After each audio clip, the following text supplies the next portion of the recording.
Hey, www.patreon.com/modernapes-podcast. Dude, you get a bonus episode a week for $1. If you want to go even further, we offer an internal affairs level where we pull the onion back. We go behind the podcast. We talk about a little bit of our personal lives. I've cried. Tristan said slurs. It's a good time. Join the Patreon.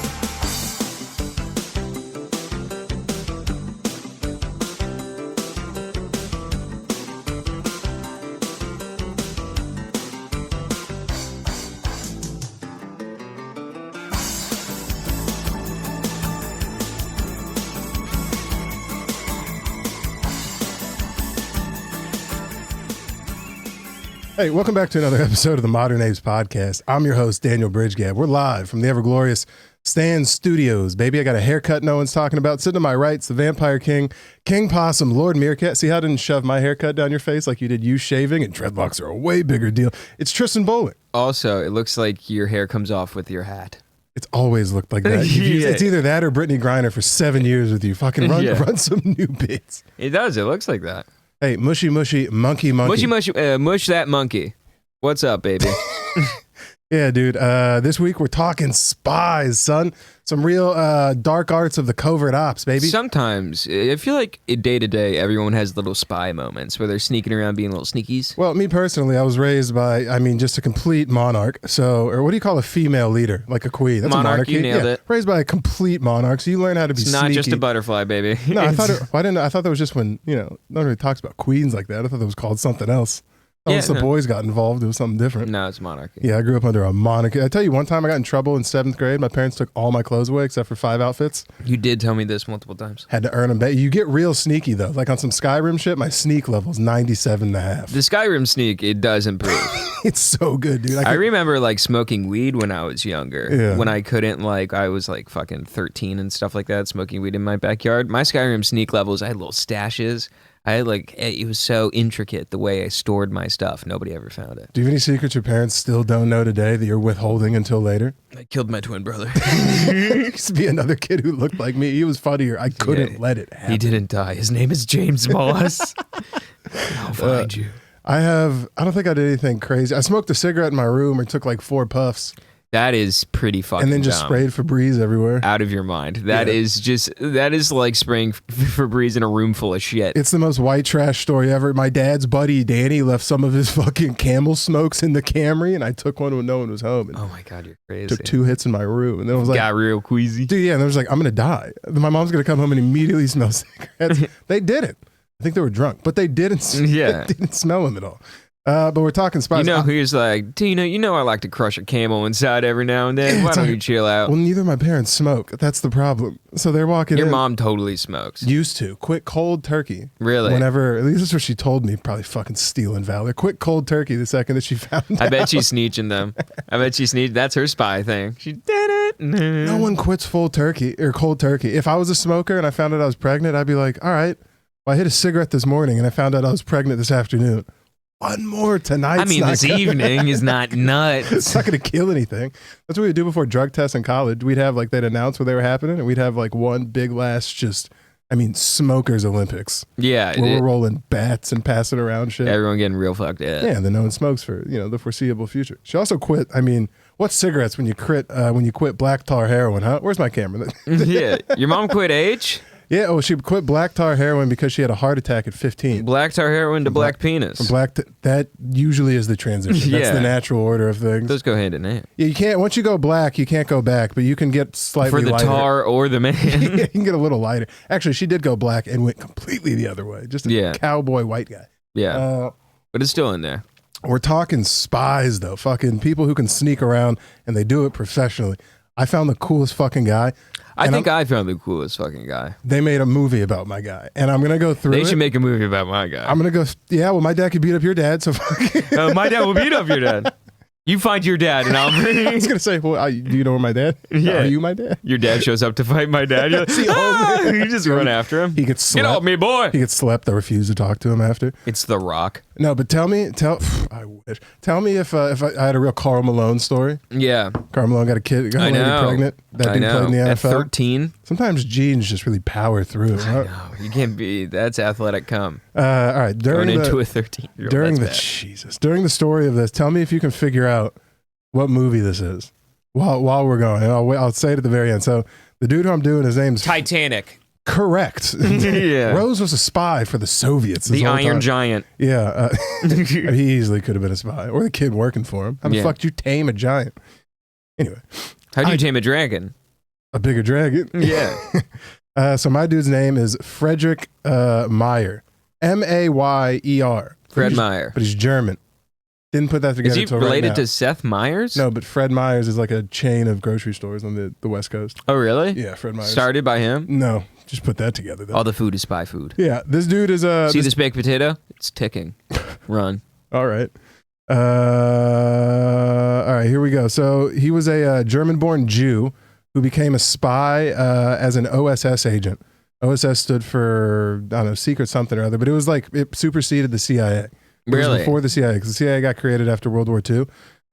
He was an agent for the United States during World War II. He negotiated the surrender of the German army in Innsbruck, Austria, in 1945, after he was captured serving in Operation Greenup. I'm not usually a history guy, but I was kind of looking up. I was like, I bet you I can find a pretty cool Jewish spy. All right, nothing on the movie yet, huh? Ew, he's Jewish? Yeah, it's the 40s. Statistically, the worst time to be Jewish. Which, by the way, where's my camera? It's not that hard to be Jewish right now. I'm tired of that argument. If it was, I'd be the first to know, niggas. If they started rounding niggas up on trains again, I'd have a first class ticket to the back of the train. So everyone calm the fuck down. They're not rounding anyone up because they get me first. You mean old Danny double whammy? Oh, there's a chocolate Jewish boy who likes saying the N-word. Get him. Let's see if the chocolate melts. Into the oven. Does anyone have graham crackers? I'm feeling s'mores. I'm making s'mores. Yeah, I would know. So calm down. Here we go. So he was born in Germany. After finishing high school, Frederick worked as a diesel mechanic for the Ford Motor Company, which I believe all good men have once worked for the Ford Motor Company.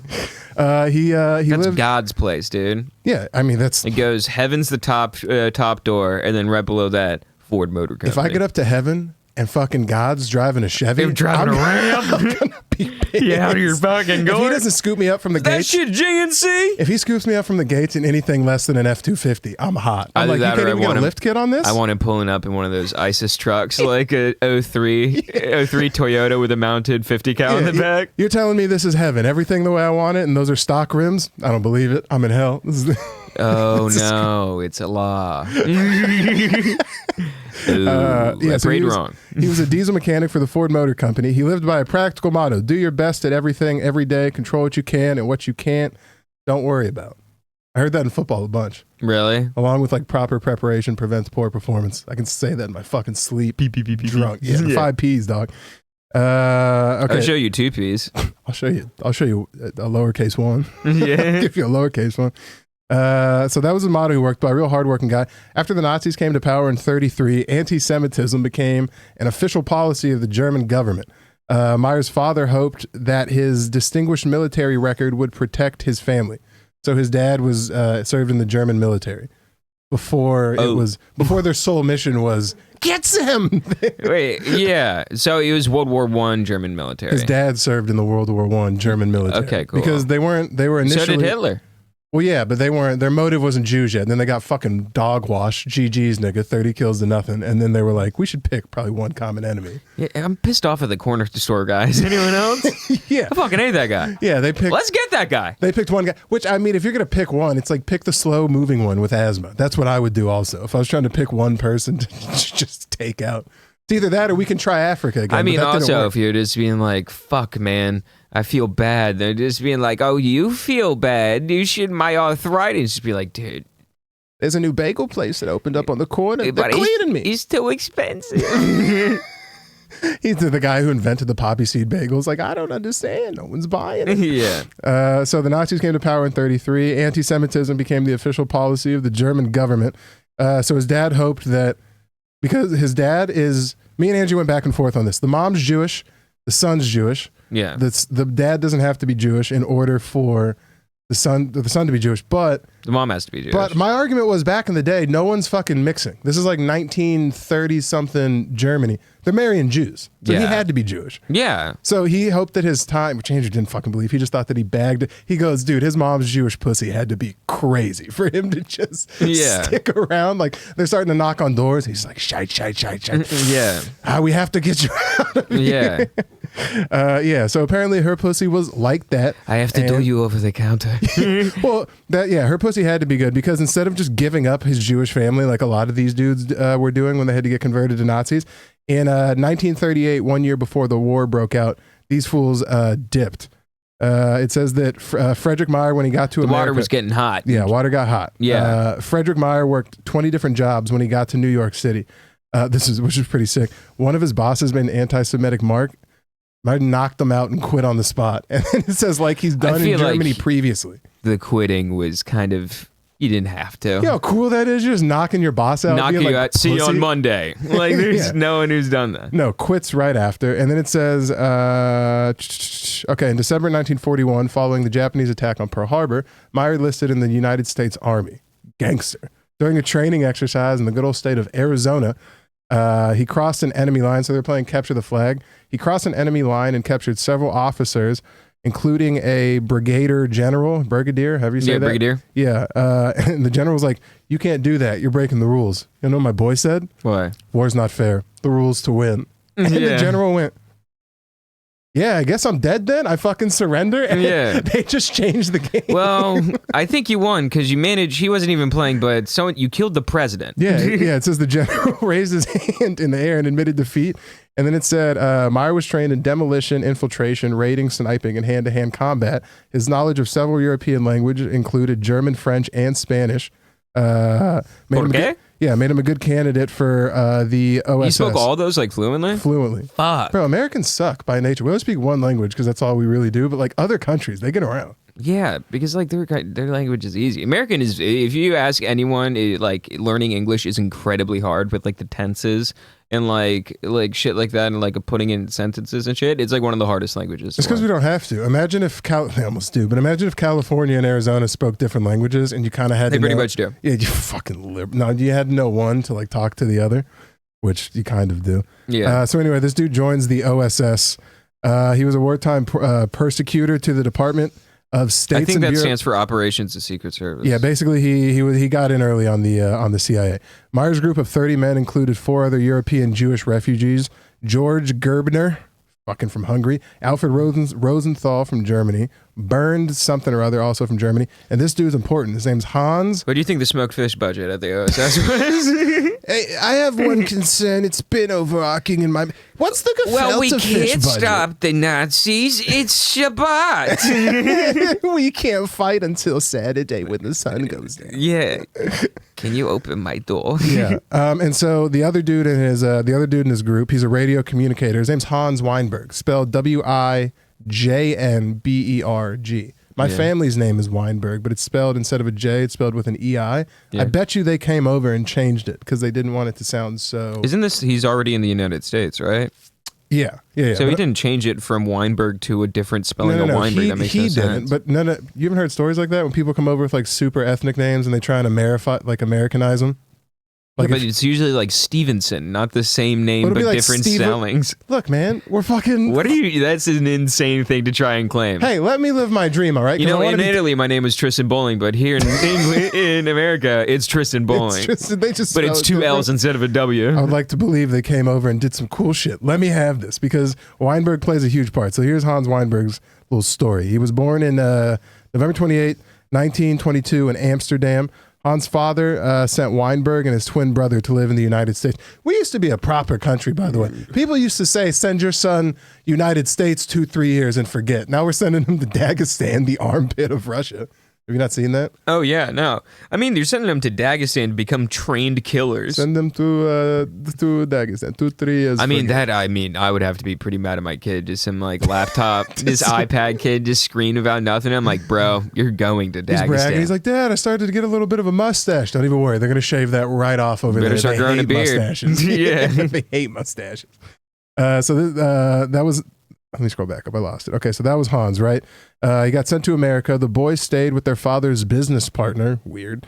And Wait, wasn't it? What did he do in the OSS? Did we just skip over that? No. So I paused that. So that was Fred Mayer, who just got to the OSS, and they're putting together this group. Okay, you skipped over that a little bit and confused the fuck out of me. Sorry. Yeah, so Fred just got to the OSS. They're putting together this group. They're calling it Operation Greenup. This is one of the major players in it. His name is Hans Weinberg. He's the radio specialist. Okay. So it's him and his brother at this point. They're living in Brooklyn. They're going to Brooklyn Technical School. In 1943, Weinberg joins the United States Army. About the same time, his father, mother, younger brother, and sister who stayed. It sounds like something you would say at the schoolyard. It's like, oh, she fucked your father, your mother, and your younger brother. I heard your auntie got a piece of the blowback as well. Yeah, that sounds like double dutching.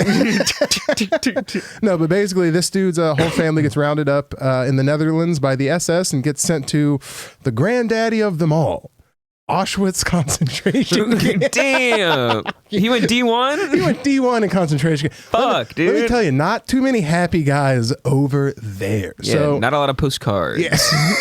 Jesus. So no one, you never get a wish you were here from like Auschwitz. So after his family Do they have gets a gift shop at Auschwitz? Like at the museum? No, it's wherever they put the bones. Can you get like a t-shirt that says I went to Auschwitz and all I got was this shitty t-shirt? I got Ash in Auschwitz. That's horrible. Or just like two thumbs that say like I'm with Auschwitz. That's retarded. They sell a special seasoning you can't trust. You're like, they sell a lot of Italian seasoning at Auschwitz gift shop. You're like, I wouldn't really eat that. That's really great. I wouldn't eat that. It tastes smoky. Everything but the bagel. Yeah. That's how you get everything but the bagel seasoning. Oh my God. It's like Snowpiercer. Jesus. So that's his family gets snatched up in 1943 while he's in high school. And then a couple months later in high school, Weinberg was approached by an officer who said, "We understand you speak German, Dutch, and English. Would you like to help your country?" Weinberg just goes, "Yeah."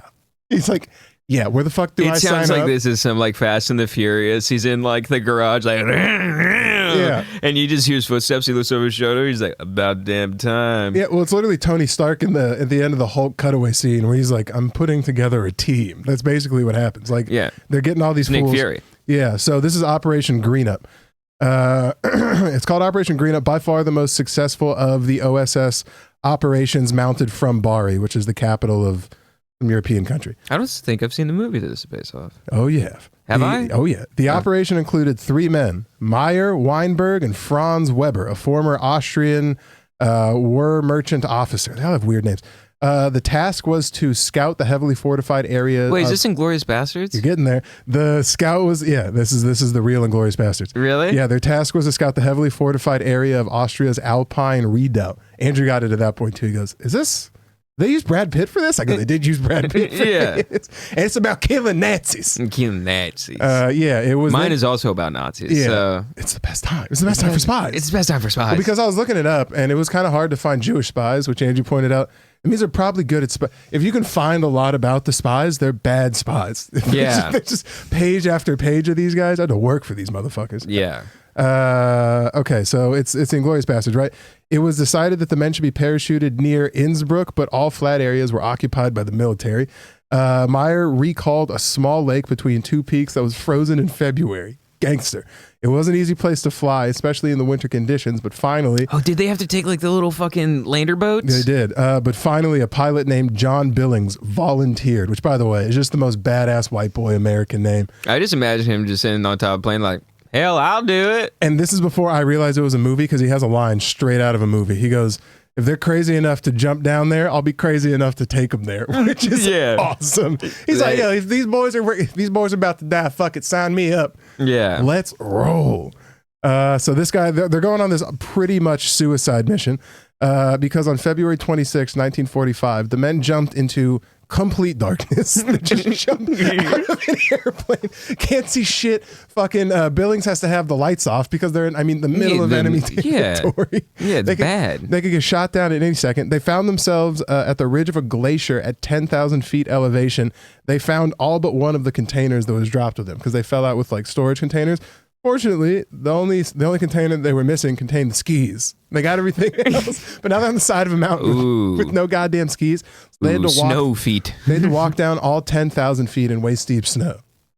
Damn. Yeah, talk about shit hit the fan. Cold dick. Immediately.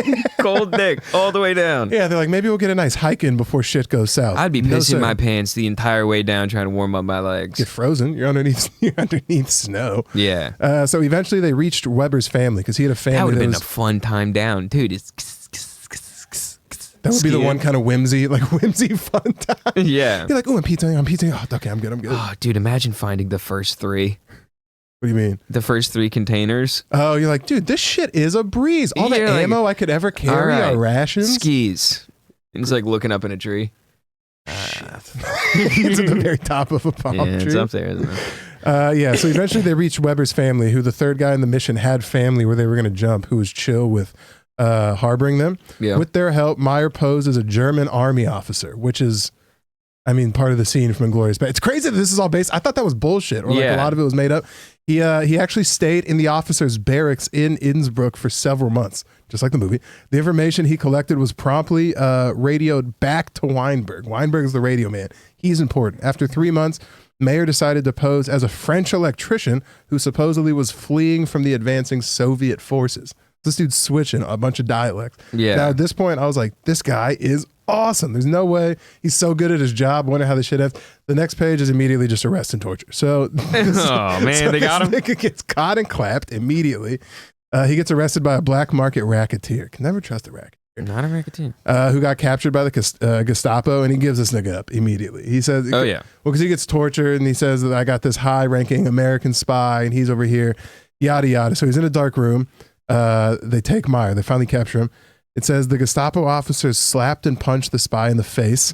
His cover wasn't holding water. No shit. So like, I kind of like to think that he was like holding up the French thing for like the first 3 licks, and then after that, just every time they hit him, he just karaoke's into a different. God damn, niggas. Yeah, bonjour, and just being going into Spanish. Like Bumblebee, he gets hit. He starts bumblebeing. So this dude gets what? I mean, listen to this bullshit. Despite the agent's bullish strength, the SS men brutally manhandled him, shoving him to the floor, cuffing his hands in front of him and pulling his arms over his bent knees. They forced him into a constricting fetal position. Then they shoved a barrel of a long rifle, now what do you think, into the tiny gap behind his knees and handcuffed his hands. He's like as fucking constricted as you can possibly be. Then they pick this nigga up. They put kind of like how the thing is strung up there. Yeah. They take hooks and they string this nigga up like a roto, and they just put him like over a piggy? Yeah, not over a fire. And then some dude just takes a belt and just whips the fuck out of him while he's naked, tied up in like a ball. To the point where his face gets fucking like super duper swollen. He's all fucked up. Crazy part is, never gives up Weinberg. That's all they want to know. They're grilling him. Where's your radio guy? Where's your radio guy? Beating the fuck out of this fool. Never gave up Weinberg. Yeah. Because they would have found him immediately and shit would have been kind of scuffed. Here we go. All the time, the Gestapo kept asking where the radio operator was. One Nazi noticed that Meyer was uncircumcised, which is a crazy. Like they already knew that he was American, but like being a Jew. I mean, once you've been beating the shit out of him for 4 hours, you're gonna notice some stuff about him. Well, it's funny because it says one dude realized. How many times are you gonna say who are you with before you're just like bah bah? It's like. Man, you got blue eyes. Well, because it's 2 German guys. So it's like one German guy being goes, "Hey, Heinrich, did you see he has a hood on his Peter?" And they're like, no. And do you see he's uncircumcised? Well, because it says one dude noticed it and said, "Hey, look at that. That's suspicious." And then the other one's like, "Nah, I didn't see nothing." That's just like looked the other way. It's like, I know where you're looking at dicks. You're supposed to be beating this guy up. Are you trying to blow the prisoner? Yeah. Well, and then it says the man who betrayed Meyer, they brought him back in like together. And then eventually, like realizing that there was no more use in pretending, Meyer began speaking German. He confirmed he was American. However, he insisted he worked alone. Never gave up Meyer. Now, this is big. This is the coolest part. They do this in the movie pretty well. The Austrians surrender. At the time that Meyer was tortured, Hermann Muttal, another great American agent, was being interrogated by the Gestapo. He was shown a picture of Meyer's beaten, swollen face and was asked if he knew the man. Muttal recognized him instantly. He claimed that Meyer was a big shot in the American command. Fucking snitch. And that if Meyer were shot, the Americans would kill all who mistreated him. Which is kind of the way we do. We are famous for that. We do Yeah. like to get our licks back pretty fucking publicly. It's like we do like tenfold. Which is low-key kind of the cool, like that's the Sopranos way. It's like, sure, you could do something, but I promise you 7 niggas in pinstripes will be here at your grandma's house tonight. Yeah. Bad shit for you. And then so he said, Moutal even insisted that the man as senior as Meyer could be interrogated by only Franz Hofer, who's like the fucking head of, he's the guy who did a lot of the experimentation in the camps. Like slicing dudes open, which honestly contributed to a lot of science. Hofer believed that the defeat of Germany was inevitable. This is the big cook-up guy, and was looking for a way to surrender to the Americans rather than the Red Army. Which is the Red Army the Nazis, or is that Russia? So that's Russia. That's Russia? Yeah. Yeah, because they're fucking taking dudes out.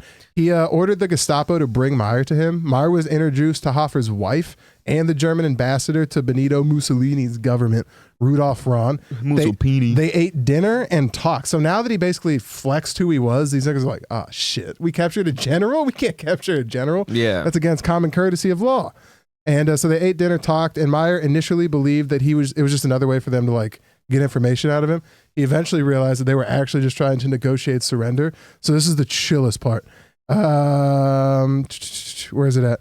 Ron said he was going to Bern, which is another capital of one of these European fucking city-states, and promised to deliver Meyer's message to the Alan Welsh Dulles, I don't know, the OSS man there. So it's the ambassador to the basically CIA that's forming. Meyer agreed. It was the only way to inform the center that he was going on without revealing the existence of Weinberg. Again, never bringing this nigga up.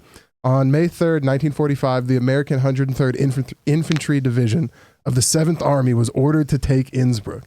When the troops got closer to the city, they saw an approaching car with a white banner made out of a bed sheet. Major Bland West, an intelligence officer, saw a young man with a swollen face jump out of the car. He introduced himself as Lieutenant Meyer of the OSS and explained that he was going to take the major with him to accept the German surrender. Later on, West found out that Meyer was a sergeant. Thus, the German troops in the area surrendered to an American sergeant, a Jewish immigrant from Germany. So he got, not only did, once he told him who he was, they were like, shit, well, we'd rather surrender the Americans than the Russians. He fucking flipped the switch. Like, by the way, I'm sitting shotgun in this fucking surrender vehicle. Yeah. Drove up to meet the boys, got out of the car, was like, follow me, got back in the car, was like, actually, I'm driving, nigga, get out of the front seat. And then drove to accept the surrender of the Germans. That's tight. And then, and this always goes south, the later years. So that's what the movie, they made one originally in 2012. It's called The Real Inglorious Bastards. But then they obviously made the big major motion picture. The craziest part is Fred Meyer and Hans Weinberg, his radio boy, they reconnected in 2012 and did one like last interview. You ever seen those old like the old guy interviews? Like, oh my, we used to kill I know you. Yeah. It was one of those, and then Weinberg died the exact day after the interview. Damn. Yeah, pretty sweet. They did through all that. Never gave my boy up. At the very end, he was like, if you want him, he's right there. Yeah. But that's the Real Inglorious Bastards. That's crazy. Which is swaggy as hell. The real guys. I can imagine speaking multiple language. Could you imagine how scary it would be to be impersonating a fucking Nazi and you're not one and you're Jewish? Yeah. You'll never feel that level of fear. Scariest You thing probably feel confident as fuck. Just in your abilities and stuff like that. Because you feel scared the first time. But like as soon as you do it to like 3, you're like, all right, I can do this. Well, but I'd be even afraid to like, you like switch dialect. Like, you know how like there's different, that's what I'm looking for. Like people in New York talk different than people in California. Yeah. The scene in the movie is where he puts up the wrong 3. He does 3 like this instead of like this. And they immediately get schnippy. I wonder how you get caught being a French electrician. I don't know. It's like, dude, what stakes are you in? Where it's just like, oh, you fucked up someone's motherboard and that's how you got caught? All right. My guy is kind of, he's awesome, dude. I love this guy. Okay. So he's also a spy during World War II. Okay. And his name is Juan Garcia. What the fuck is a Juan doing in World War II? He's Spanish. He's from Spain. I do forget that's where it all started. That makes sense. All right. Yeah, so born Valentine's Day in 1912 in Spain to a conservative Catholic mother and a less so father. His father was more liberal and stuff. He had a very rebellious upbringing between the two, you know. He had his father's kind of go out there and get it thing, but his Catholic mother was like, don't go out there, you pray. And stuff. Very old Mexican lady. Okay, all right. And so old Mexican. So he left high school at 16 after getting into a fight with a teacher. Okay. Pretty cool. Rebellious Okay. youth. He had odd jobs around town in Spain. He ran a cinema and eventually got into animal husbandry, which is What the good fuck is that? chicken farm. Oh. Why is Yeah. it called animal husbandry? It does make it seem like you're an officiator at an animal wedding. I now present you cock and hen. Like, what are we talking about? Kiss. Making chickens kiss each other? Kiss. No, that's silly. No, so he had a failed chicken farm. But that all came to a little bit of an end when in 1931 he was forced to serve 6 months in the Spanish military and hated every gosh darn ding dang second What do you do of in it. the Spanish military? Apparently he was a part of the cavalry, which was no good for him because he hated horses. Bro, no one's been relying on the Spanish military since like the fucking I know. Crusades. And I don't know if you know this about the cavalry. Chock full of horses. Yeah, that's the whole deal, right? Like, Yeah. call in the cavalry. Yeah. Can that just mean big guns? or horses? That can mean big guns. I think so, yeah. I choose to think it's horses. I think it's people with big guns. on horses. The horses are carrying big guns. All right. Dude, write this down. Write this down. Write this down. This is going to be a multi-book series. Dude, you want a Gatling gun on a steer? Oh, dude, the Gatling gun is the steer. Oh, I'm thinking about metal robot horses with guns in them. But his troubles started mostly during the Spanish Civil War. So that happened. So there's two sides of the Spanish Civil War. What was the Spanish Civil War fought over? The people who wanted the lisp and the people who didn't? Yeah. They're like, no, it has to be this way. They're like, no, it doesn't. I promise you it doesn't. Yeah, one person thought it was green sauce with beef enchiladas, and the other said red sauce. Yeah, it was over rice in a burrito. That's what the whole thing was over. It's like, you do put rice in a burrito or you do not, which I've heard you're not supposed to. Someone said they got the salsa from New York City. Yeah. So they're, New York City! So there's essentially two sides of the war. The Spaniards who supported nationalism and fascism, and the Republic that wanted more of a communist socialist government. If I had to pick one, now let's just take a look at fascism. Let's just take a deep look. If you're on the government side in fascism, So many people have looked at fascism. it's so sick though in the beginning. But if you could be part of them, if you can be in District 1 of fascism, sweet dog. It's bad. District 8, who cares about District 8? Yeah. You gonna go there? I'm not gonna go there. You got property in District 8? You fucking real estate mogul in District 8? You're out of your mind. So, in the early days of the war, Juan's mother and sister got arrested by the Republic for supporting the nationalists. Can't do that. Yeah. So the Republic was going town to town to round up troops, and if you didn't want to be a part of the group, well, get in the van that says jail. Oh man. Yeah. So It's not 3 hots in a cot jail either. No. So you don't come back from here jail. Yeah. Yeah. It's like one bag. Yeah. But so they're going town to town doing that, and Juan was arrested as a counter-revolutionary because they came by and he's like, "You want to be a part?" He's like, "No." I'm like, "Join your sister." How about why not just lie though? I've never really understood. I don't think I'm that culturally tied to anything. If the KKK rolled up and they were like, "Say you denounce Obama or die," I'd be like, "Bro, Barack."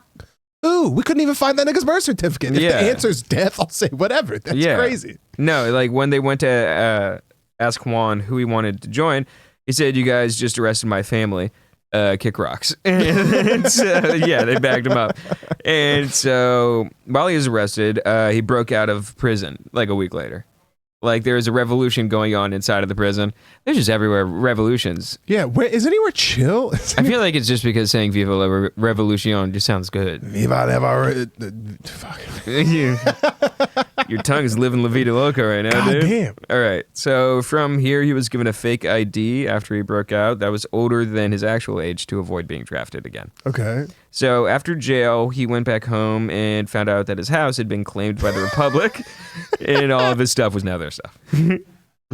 Okay, so he comes back to nothing. This is the plot, I think, of Assassin's Creed 3, by the way. Yeah, so Juan hated the shit so hard and hated socialism just in general. He said socialism fucking sucks. Now let's take a look at socialism. If you're in the District 1 of socialism, turns out if you're at the top of any sort of governmental structure, it's awesome. Yeah, if you have $1 million, everything's chill. What do you mean? It's a simple plan. So Juan, he's really mad at the Republic. They took all of it. They took my house, took my sister, and took my wife, took my job. I was going to say, they took my literal job. All right, so they took all this full shit. They didn't kill his family in the streets, though. No, but he's got time on his hands. Yeah, what's your revenge arc for that? For if your family loosely just gets kidnapped? So this. I love this. He's a little stinker, dude. He likes to think. Okay. So he's got a good ticker on him. So Juan comes up with a plan. He decides to join the Republic, the people that he hates, out of pure spite. You think they would do some vetting? It's like, hey, any of our new recruits, have we, ostracized them from their family recently? Anyone? No, he was going to use the Rolling Republic to join the fascists. Okay. And so defect from the Republic and fight with them. Fight with the fascists against them. Okay. So he joined the Republic Army and was working as a telegraph lineman, running the actual telegraph cable throughout the battlefield. So this is what I really like. So he just ran the telephone cable all the way to the enemy line and then just hopped in. They had niggas running cables? Yeah, they had people running cables. That's a job? Yeah, you had to be like a wire guy. Ah, that makes sense how the boys play video games overseas. See them playing Fortnite and shit on base. Yeah, they got Wi-Fi? Yeah. In the tunnels? All right. Yeah, no. So he just basically laid the cable out and then just was like, is this enemy lines? And then just started walking that way. Yeah, he just walked into enemy lines and was just like, I want to join you guys. And so the first thing he did when he got over the enemy lines was get beat up immediately. Well, so he's on the fascist side fighting against the socialists, but he really he's on the socialist side fighting against the fascists. He's on the socialist side. He wants to join the fascists. So he just walks over to the fascists. Is like, are you guys looking for a +1? Yeah, he just walks over. Yo, can I work in? Table for one. Yeah. So the first thing he did was get as close to the enemy line. Unfortunately, they didn't believe him when that he supported the cause. So they beat him up real bad and threw him in jail. So second time in jail. Yeah. It was Trojan horsing. Yeah. While he was in prison, he thunk about the whole fascist thing and realized that there was no good sides to the war. And he hated both nationalism and socialism. Oh, you would pick a guy that's just like, you know what? There is no good government, man. No. God, this dude is sick. Okay. So Juan wasn't released until the end of the Spanish Civil War, and 2 years later, he was married and had a son. And that's on par. Yeah, they do move quick. Yeah, he had a little baby, little son. Things are going great. Okay, but all of a sudden, a little group in Europe called the Nationalist Socialist Party. Oh, do you mean the Nazis? Yeah, started to make dribble, aka the Nazis. And if you know one thing about Juan, he hates nationalism. And he hates socialism. Which is... the whole thing. That's the whole thing? That's kind of their thing. He hates double chunk brownies, and you just gave him one? It's like, I'm not a fan of chocolate. It's like, well, the batter and ingredients are all chocolate. Have fun with that. Yeah, it's a chocolate bar. So, yeah. So, he just hates them immediately. And he sees others trying to get in trouble.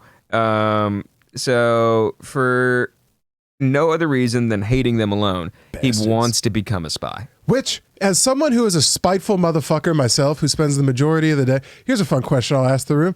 What % of your day do you just go, what % of your day is occupied by that? I mean, I can scroll through like YouTube reels and shit like that. He's got nothing. So if that's on the brain all day and you're like, I want to fucking do something. No, bro, I'm spiteful a hot percentage of the day, so I understand. Yeah. I understand that. So he wants to do something. He's like, yo, I want to do something against these. He's like, I'm going to go and become a spy for Britain. Yeah. Because the U.S. hadn't joined the fight yet. It was only 1940. Oh, yeah. So things were just initially popping up. Niggas are getting washed, and the big brother had to come over there and settle it down. A couple of ass whoopings we like to call gunpowder and lead. Yeah, it was just, it was just very few allies at the time. So Britain was one of them. Yeah. And they're just butting butts back and forth. Bad position to be in. Britain's your fallback country. You're like, isn't it? They think they're doing it correct. Well, he wants to be a spy. Yeah. And so they are good at spying. Yeah. Juan went to the British embassy in Madrid 3 times asking to be a spy. And every time they said, all right, get the fuck out of here. Or whatever. That's the British embassy in Madrid, retard. They're still the same Spanish people that have the lisp. Hey, won't you get the fuck out of here? It's closer, I guess. Yeah. That's Puerto Rican, but I don't think you know what a get out of your home. Yeah. No, they're the Vosotros. They talk with a lisp.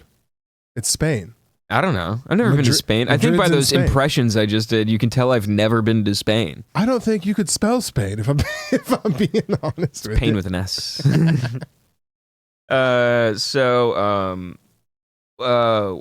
He didn't. He tried to get into the British Army 3 times, and each time they said, "Yeah, you can go shove rocks up your butt." It's like not getting into a JUCO. It's like how sick is the British Army? But also think about it. I mean, he has no background in spying. His resume is failed chicken farmer. Yeah, that makes sense. So you can fucking shove one up your ass, jump in the river, dude. You're good. And yeah, we're all good on non-experienced chicken farmers. Sorry, bud. So Juan pulled the whole, I'm not going to stop and get British spy. I have my own spy at home. And he decides, I'm just going to do this my goddamn self. So he just turns into Batman? He just turns into Batman? A little bit. So he pulled this old Spanish Civil War trick and decided he was going to be a spy for Germany.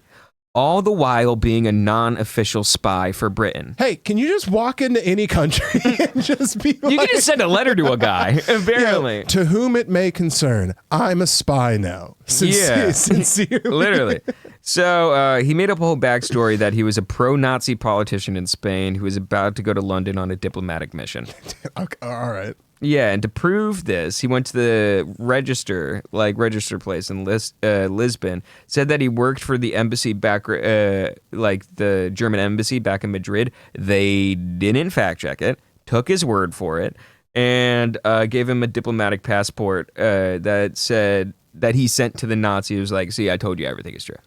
It was so easy back then. I probably would have just killed someone just for the fucking you could do it of you the can whole just do thing. it. Yeah, you could just do it of the whole thing. I would be a lot more afraid of murder. Yeah, what? You know how much scarier shit would be if there wasn't CCTV every goddamn where? Yeah. And niggas still shoot you in Cookie Monster hoodies. Yeah, it's crazy. Sometimes just 42nd Street Cookie Monster will shoot you. So, Germany was interested in him and actually sent a Nazi spy to vet him. Okay. And he came back and said Juan was all good. He was legit. Shit ass spy you have. I know. He's got, dude, you'll find that German, they are just bumbling fools. This guy looks pretty good to me. And you're like, it's a Latino, man. You just looked at a Latino guy. You go, yeah, German embassy, it adds up. Yeah, what did you do before this? Okay. Yeah, me no es German. Yeah. No es German. No es, he's clean. Let him go. Yeah. So the real spy gave Juan lessons about how Germany hides things like wires to get information, along with a bottle of invisible ink, a code book full of German codes, and $600 in order for him to finance his trip to London. Okay. Because their plan was for him to go to London and start building a pro-Nazi spy network in the middle of all of the British agents and shit like that. They were down to clown with the Nazis in order to make an infiltration bed so they can kind of make their way in there. Okay. So instead, he was like, all right, I give you this. You're going to do great. And he's like, okay, cool. He did none of that. He just went over there? No. He didn't leave his goddamn country. So what did he do with the information? I'll tell you what he did. So Juan went to Lisbon and bought a bunch of British newspapers and books about what it's like to live in London and just straight up pretended he was there. Oh, so just wrote them, would write them back being like, here's some shit that happened today? Yeah, just reading the newspaper, just being like, oh, there's a carnival in fucking Bedford. There was a carnival in Bedford today. And literally just doing that. And Germany was sending him money basically to lie to them. Bro, I gotta lie on my resume to get certain jobs and say I'm better at sales than I am. This nigga's just completely jumping Secret Service agencies from different countries just by complete bullshit. Yeah. All fiction. So he was just really smart and just knew how to appease to the Nazis. Or, here's a fun take, retarded. Or the Nazis are just straight up dumb as fuck. No, to have the balls to do all of this is, you gotta be stupid. You gotta be an Cuckoo for Cocoa Puffs, dog. That's crazy. You gotta be an ex-chicken farmer. Yeah, I mean, you only have to know the way of the bird. You only know the way of the bird, dude. Cage-free martial arts. Yeah, dude. So, basically, Germany was sending him money to lie to them. When they asked for receipts for food and such, he said that he'll get it to them when they've won the war. They fucking loved that answer. They're like, oh, he thinks we're gonna win the war. No, I'm just not giving you niggas receipts. Yeah, no, I'm buying local empanadas. So his job was to start finding spies for Germany amongst the British people, and that's just what he did. Except none of them were real. Oh, he's just fabricating a spy network now too? Yeah, by the time the war was done, he had 27 people working under him in his elaborate spy network. All of them were named Juan because it was just him. All right, and this whole he's lying to the German. He's lying to the Nazis. Yeah, the entire time. Okay, but you taking have their money. No idea how much impact this guy has in the war. Some people say he's the person that won the World War. He's not even doing anything. He's just sitting. He does a lot. I'll get into it. So he would make up random people and random facts about them to prove they were real, and the Nazis were pumped. That they're drawing out and connecting lines and maps for a whole spy chain that was in Britain that just straight up didn't exist. Juan was living alone in a library, reading newspapers in Spain. That's all he was doing. He was sending so many transmissions that the British MI5, like the intelligence agency, picked up on the messages, and they also thought he was a real German spy. Wait, I'm sorry. MI5. Is MI6 not a real thing? Yeah, I mean MI6. Oh, okay. I was like, is that just James Bond? I was like, is that fictional? No, or whatever it is. Okay, so it's MI6. I was like, I knew I was losing my damn mind. Or I don't know. So they thought he was a real spy. Okay. So they started a manhunt all over London to find this fake spy giving fake information to very real Nazis while he's in Spain. Oh, so they're never going to find him. They're on a goose chase. Yeah. They're searching for their own tail. It's nothing. So this went on for a year with Germany thinking this guy is fucking crushing it and Britain thinking they have a spy in the city. Meanwhile, Juan is just in Spain fibbing, dude. All right. Yeah, so once telling German officials that there was a fleet of secret troops in France that they spent 2 weeks trying to find coming up empty-handed because they were never there, Juan did it because he thought it was funny. Just for the love of the game? For the fucking goofs, dude. Okay. So once the U.S. got involved in the war and came to Spain and stuff like that, set up an embassy, he tried to become part of their spy program and showed them a pretty nice resume of him being in contact with Spain with Nazis in Germany. Yeah, well, faking them out. Now he has job experience. I mean, he bullshitted the first job that he got. That's how the world works, by the way, people. Bullshit your entry-level job, and then you got a good base lie. Then what you do is you fib your way up to middle management and make everyone else's life hell. Is this what this guy did? No. This guy's just the man. So he told the U.S. he tried to become a spy for Britain for like 3 times, and they said, wow, what a bunch of dumbasses. Yeah. And the U.S. outpost in Lisbon tells them he's been a spy for Germany for a year now, and then send them chasing their own tails from the info he got in the newspaper. Basically, once he saw all that, how trusted... Oh, wait, did I go too fast? Goddamn dyslexia. I haven't done this that often, so. I know, I'm actually impressed with your reading. Sometimes watching you squint to try and get a big word that makes me laugh. It's so hard. Yeah. So, they were, once they saw the information he had in Germans, they were like, why did the British not pick up this guy? The U.S. told British intelligence about how fucking dumb they are, and Juan was an official member of the MI6 spy program. In April of 1942, he and his family were officially moved to London and officially became a double agent by the codename Garbo, named after the Spanish actress Greta Garbo because of her fabulous acting. What a shit cover name. Dude, Garbo? Yeah, what?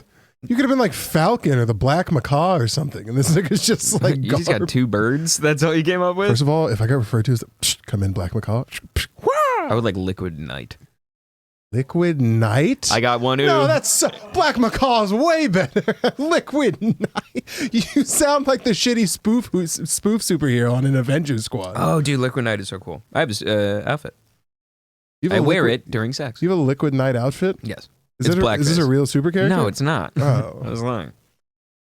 So in the early days of MI6, he was appointed a team, and he wrote 315 letters to Germany pretending to be a German spy with a group of spies below him. Germany believed him so hard they quit recruiting new spies. Wait, he was pretending that he was telling Germany that he was spying and pretended that he had a fleet of spies underneath him? Yeah. I asked you if this nigga lied his way to middle management, and you told me no. That's completely what No, but he goes way higher than middle management. Yeah. So right now he's just doing an office job at the MI6. So they quit recruiting new spies because they thought Juan was doing such a good job. They're like, we don't even need to hire new people. You've got like 95 people over there.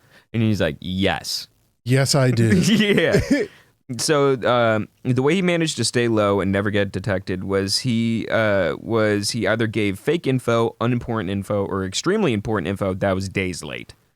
So, and he never gave information. He never got information wrong. He blamed it whenever he got information wrong. He blamed it on the underlings beneath him, being like, "Oh, Dave gave me the wrong thing." Perfect middle management. Fuck, perfect middle management. Never my fault. It's the niggas underneath me. Yeah, that are but also the incompetent. thing is, that guy just does not exist. They don't know that. Yeah.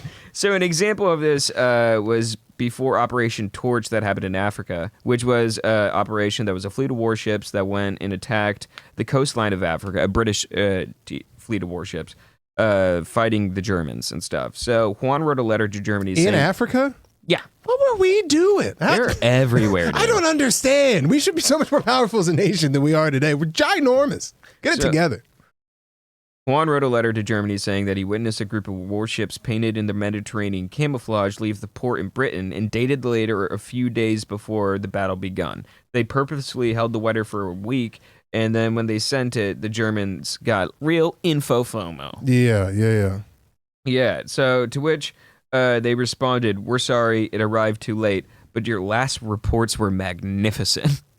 This guy's still just crushing, so no one knows he's bullshitting. He's crushing it on both sides of the war. And not doing anything either direction. Yeah. How do you do that? He's going to get killed for sure. There's no way this guy lives. So Germany decided Juan was too important of an asset to the Nazi party. No, this guy has like a no-show office job where you just get to collect. He's on the Hunter Biden timeline. Yeah, he's just chilling out in Britain, just eating fish and chips, going to soccer matches. Yeah, Meanwhile, like, just lying bold-faced to Nazis. You know, I make $4 million a year. That's nuts. Yeah, and didn't want to. So Germany decided Juan was too important of an asset to the Nazi party and didn't want to wait on no pesky mail-in service. So they sent him a massive code machine and radio operation system. So they delivered it like all covert ops, like underneath it, like under the guides at night, going through canals and stuff like that, and then just like plopped it on MI6's door. Like that. Thank you. That's exactly what we needed. To which they had a whole alias for. So Germany decided Juan. To which they made a whole radio alias that was also played by Juan to make an excuse on why I wasn't answering. So like, basically be like, Juan's out right now. Who's there? The radio operator. It's not Juan. It's not the Juan. Yeah. It's Juan the whole time. No, this is John. Juan's out right now. Ron might be taking over the night shift, though. Yeah. Have you ever talked to Bonnie? Bond? Have you talked to Bond? Yeah.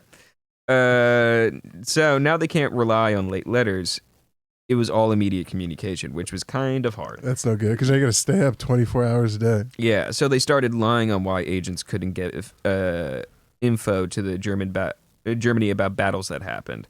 Like, an example... a fleet of ships left Liverpool and attacked the Germans, and one of the fake spies, Juan... This gets confusing. Which one? Juan or Juan? Juan. Yeah, okay. So, was supposed to be in Liverpool. So he had like a connection in Liverpool, and they're like, what the frick? Why didn't he hear about it? Okay. And so they made up a whole story about the fake spy getting sick and being sent to the hospital, and that's why he was unable to report the information. Do you want to know what he said he had? Cholera? Diabetes. All right. What? No, I'm kidding. You're dumb Juan as fuck. had diabetes. He even carried the story out a couple of weeks, saying the fake spy died, to where the British government played ball and printed an obituary for the fake guy in the newspaper so he could send it to Germany. Damn. So wait. So they both think that he actually has people working for them, but there's really no people on either side. So the Brits were like, yeah, we'll print some obituary for you. Send it to these fuck niggas. You're pulling one over on them. Meanwhile, they think he got a fleet of people too, and they're not there? No, this is all like, they were like, oh, Liverpool has a fleet of ships. The Germany was like, why didn't you let us know about that? And he's like, oh, the guy in my connection in Liverpool was in the hospital. And then he said he died, and he went to Britain, and he was like, oh, we got to print an obituary. Oh, he's they're like, playing ball. Okay, yeah, they're playing ball. Right.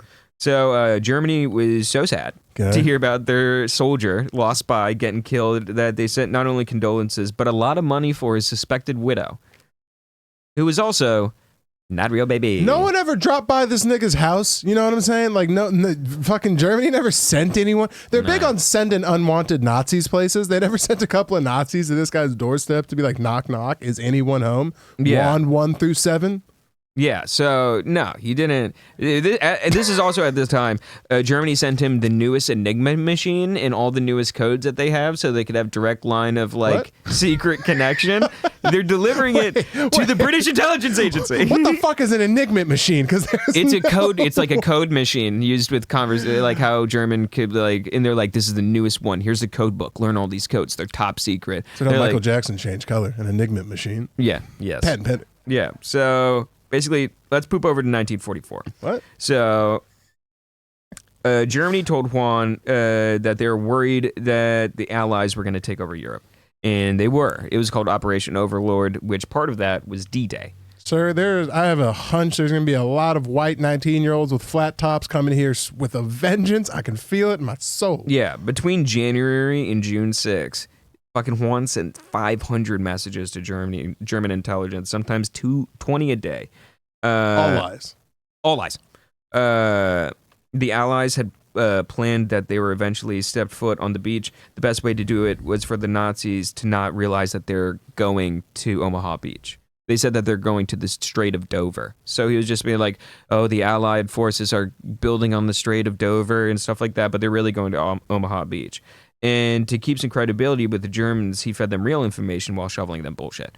So just enough for them to keep believing it, but not enough to blow the cover, because D-Day was like a secret. Ah, it's the old trying to get lines on SNL through the censor, huh? Yeah. Give them some big bullshit to sneak in the small stuff behind it. So on the night of D-Day, Juan said he was meeting up with a spy to get all the information, and they never messaged him. They never hit him back up. They didn't hit him up until the night after D-Day. Like the night of D-Day, like after the fight. The Germans hit him up? Yeah, the Germans hit him up. They're like, sorry, we missed your call. And he's like, so he had all this like kind of like fake, semi-true information he was going to tell them. Now that the thing was done, he's like, why didn't you answer my call? I had all of the information. Yeah, they were at Omaha Beach. He can play it like, he played it, dude. Yeah, he can play like you guys fucked up. Yeah. I used to love doing that. My mom would not answer my phone calls sometimes, and I totally blame bad shit that happened on her. Keep going. Nice. So post D-Day, with all the information that he gave him, that was perfectly accurate, and him already being a well-respected, he was basically higher than most generals, like in the talkings and shit like that. Because him, Hitler's mustache guy, the Fuhrer. Yeah, so they were basically after D-Day, they needed time to build up Omaha Beach and like get supplies over and enough people to start the invasion into Europe. And so they're like, we need a distraction. Who is good at making Germans chase their own tail? We got Juan, dude. Juan. Yeah. So Juan sends a thing and he's like, oh my God, General Patton is going to, I think it was like Liverpool or something like that. On the south banks of England, General Patton and 150,000 men are going to be there. They're setting up for a full-scale invasion. And this information goes directly to Adolf Hitler. Damn, so now he has a line to the Fuhrer? Immediate line to the Fuhrer. Juan. Line to the Fuhrer? Yeah. Hold for fear. Tell him it's Juan. Oh, shit, my bad. Oh, damn, we're at 59 minutes. Can we stretch a little long? Okay, I'll keep it under hour 5. It's just crazy good. So basically, they didn't have 150,000 men there. Okay. What they had was General Patton and 20 dudes. Okay. And what the 20 dudes is, they got to blowing, and they had inflatable tanks and aircraft set up, so if you flew over, it looked like a fully stocked and fortified army. But it's actually just air shit? It is like playhouse air shit. That's pretty fun. Yeah. And also petrifying, because if one person sees that it's fake, that's your ass. Yeah. Hitler sends his best colonel to the opposite side of the bank, so when they take off and go like into Europe, they're gonna just get hit with Germany and stuff. Yeah. They stay there for 2 months. there's nobody there. There's nothing. They like stayed there. There was so many men on that beach that there was more men like over there than there was German soldiers at D-Day. Germany brought the entire squad and was just waiting at a false place. Meanwhile, very far away from Omaha That's Beach. pretty good. And they're just getting shit up and just getting ready. Yeah, stockpiling for nothing. During this time, in 1944, Adolf Hitler personally signed a document giving Juan, the German spy, the Iron Cross, which is the highest award commendable in the German army. I skipped that part in my thing. Frederick's dad had an Iron Cross. Yeah. So he gets an Iron Cross. This was given to him over the radio because they said the advice given to the Germans about General Patton would single-handedly change the army. They were correct, but it was not in their favor. So basically, they took his word so seriously that when the war ended and we were combing over German files, over half of the sources for the German files were Juan. Jesus Christ. All right, never mind. Maybe Juan was fucking legit. By accident, by the way. Yeah. That's crazy. So it kind of gets hard doing spy stuff at the end and stuff because he's been in Britain this entire time. Yeah. And they're like sending V1 rockets over into Britain. They're like, how did that land? Where should we do another one? And he didn't want to tell like that landed really good because then they're going to send more. Yeah. And he said, no, that didn't land good because they're going to fly over and be like, that one landed fine. He's lying. Yeah. So it kind of got touchy and he had to set up a thing saying he was fake arrested for being caught as a spy. He talked his way out of it, but he's no longer allowed in London. So that's how he gets out of that. And he basically spent the rest of the war telling them he was a fugitive, running around London and stuff like that. Meanwhile, he's been in London, and he's been there the entire time. Jesus Christ, okay. Yeah, so by the end of the war, the Nazis had given him about $250,000 to pay off 27 agents. Maybe if you had a Jewish accountant, dumbass, someone would have caught the outlier. Yeah, he had under his command. And at the end of the war, he was awarded the most excellent Order of the British Empire, which is the highest ranking award available. Fun fact, the Germans never found out he wasn't a spy for them. They'd crumbled before he could. So he's the only person in history to have two of the highest medals armies can give you on both sides of the same war. That's pretty swaggy, though. Yeah. That's pretty swaggy. I'm not going to lie to you. I'll end on this. After the war, he was worried Nazis would knock, knock, knock, former Nazis. Knock, knock, knocking on Juan's door. So he took him and the crew to Venezuela.